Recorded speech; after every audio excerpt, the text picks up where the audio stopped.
Assalamualaikum warahmatullahi wabarakatuh. Kita kembali lagi di perkuliahan aljabar linear 2. Ya, kali ini kita akan melanjutkan materi dari ruang vektor.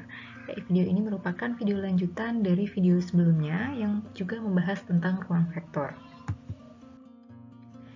Ya, pada bagian sebelumnya kita sudah membahas tentang aksioma dari ruang vektor, kemudian subruang atau subspace, dan juga contoh-contoh dari subspace atau subruang.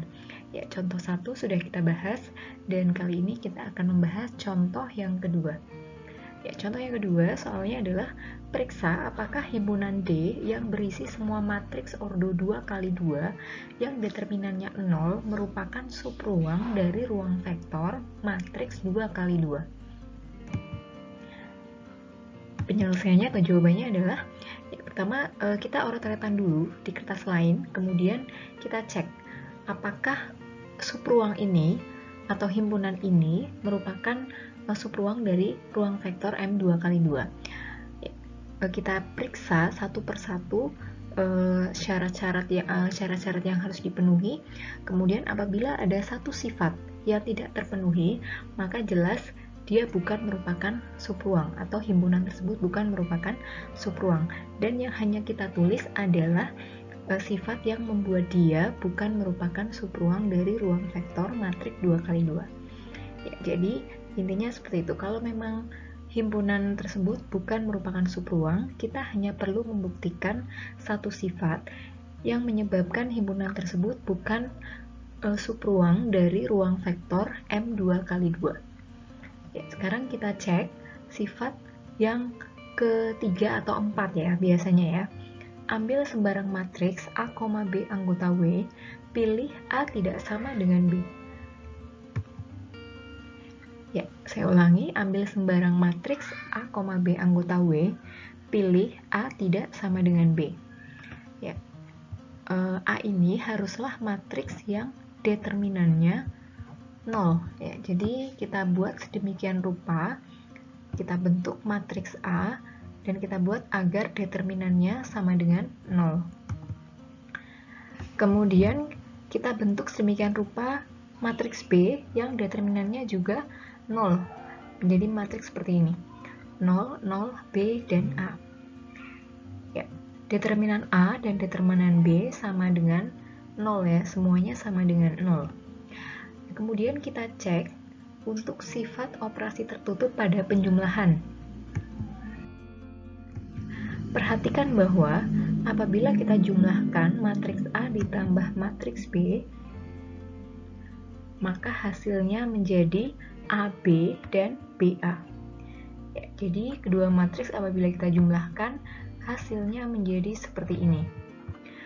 Nah, selanjutnya apabila kita menghitung determinannya, ya, kita hitung atau kita cek determinannya, karena A tidak sama dengan B, maka determinan A plus B sama dengan A kuadrat min B kuadrat tidak sama dengan 0.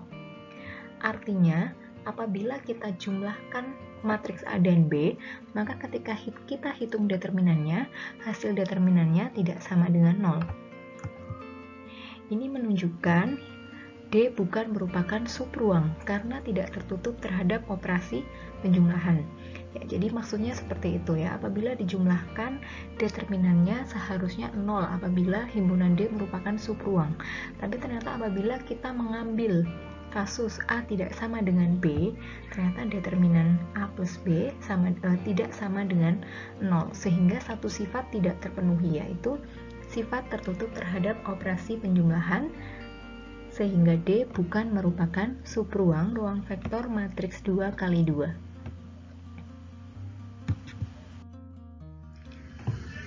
Kemudian selanjutnya, proposisi berikut menunjukkan hubungan yang ekivalen suatu subruang vektor dengan sifat ketertutupan operasi penjumlahan vektor dan perkalian skalar yang harus dipenuhi oleh suatu himpunan bagian yang membentuk ruang vektor. Proposisi yang pertama, kita ingat kembali syarat suatu himpunan merupakan subruang dari ruang vektor adalah yang pertama apabila subruangnya adalah S, ya, himpunan tersebut adalah himpunan S. Himpunan S syarat menjadi subruang dari ruang vektor adalah himpunannya bukan merupakan himpunan kosong, ya, atau himpunan tak kosong. Yang kedua, dia merupakan himpunan bagian dari ruang vektor tersebut. Nah, sekarang andaikan V adalah ruang vektor dan S diketahui adalah himpunan bagian tak kosong dari V, jadi di sini sudah terpenuhi dua syarat. Maka himpunan S dikatakan subruang vektor dari V jika dan hanya jika untuk setiap vektor A dan vektor B anggota S, maka vektor A ditambah vektor B anggota S. Artinya apa? Dia tertutup terhadap operasi penjumlahan vektor. Yang kedua, untuk setiap vektor A anggota S dan alfa anggota R, maka alfa kali vektor A anggota S, ya. Artinya ini tertutup terhadap operasi perkalian dengan skalar. Ya, jadi karena dua syarat sudah terpenuhi, maka suatu himpunan itu dikatakan subruang dari ruang vektor jika memenuhi dua syarat saja.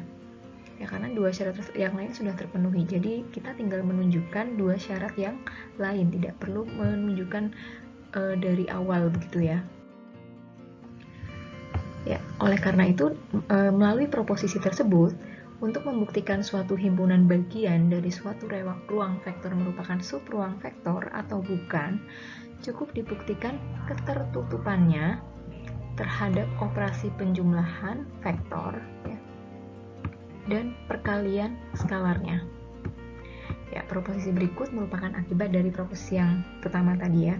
Ya, jadi andaikan V adalah ruang vektor dan S adalah himpunan bagian tak kosong dari V, himpunan S dikatakan subruang vektor dari V jika dan hanya jika untuk setiap vektor A dan vektor B anggota S dan alfa, B anggota R, maka alfa kali vektor A ditambah alfa kali vektor B anggota S. Ya, sehingga cukup simpel dari proposisi sebelumnya kita bisa mengambil kesimpulan.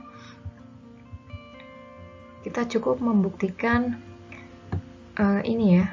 Jadi alfa kali vektor A ditambah beta kali vektor B anggota S. Ya, berdasarkan proposisi yang sudah kita bahas sebelumnya, silahkan kerjakan latihan soal berikut. Diberikan B sama dengan matriks yang unsur-unsurnya tadi dari A, B, C, D, anggota M22, M2 kali 2, dengan A sama dengan 2D, dan B sama dengan C. Tunjukkan bahwa B adalah subruang vektor dari M2 kali 2 terhadap operasi standarnya. Ya, jadi dua syarat matrik ini sudah terpenuhi. Yang pertama adalah dia himpunan bagian tak kosong, ya, dari matriks M, dari ruang vektor M2 kali 2. Sehingga nanti yang perlu dibuktikan atau perlu ditunjukkan adalah operasi penjumlahan dan operasi perkalian dengan skalar yang menggunakan proposisi yang tadi sudah kita bahas di slide sebelumnya. Oke, silahkan, selamat mengerjakan. Semoga video ini bermanfaat. Terima kasih. Wassalamualaikum warahmatullahi wabarakatuh.